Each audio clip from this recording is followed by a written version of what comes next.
Hi guys, welcome back to our channel. Pag-uusapan naman natin muli si Gabby Concepcion. Napag-usapan nga natin sa ating previous video na meron ngang upcoming concert si Gabby Concepcion at Sharon Cuneta na Dear Heart sa Mall of Asia Arena October 27 at sana ay panoorin natin ito. Napag-usapan din natin na grabe ang preparation ni Gabby at Sharon dito sa concert at hiling nga ni Gabby na sana ay makapag-perform siya kasama ang kanyang anak na si Casey Concepcion. Excited na nga ang mga fans ni Gabby at Sharon sa reunion concert at kahit nababalot ng intriga ang pamilya ni Sharon ay nanatiling professional si Sharon at Gabby para sa concert.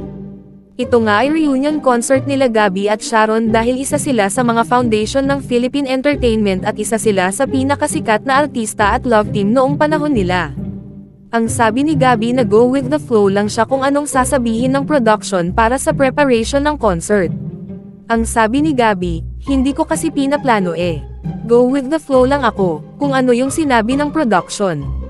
Kung ano ang plano ng committee na gumagawa nun okay lang.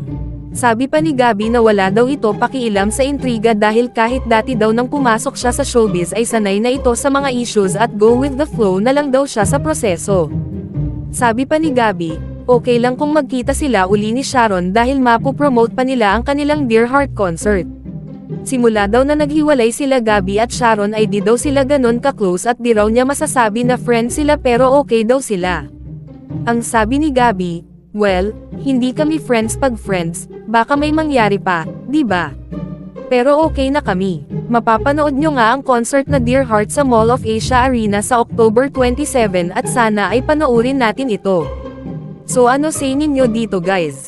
Comment your thoughts below and don't forget to subscribe to our channel.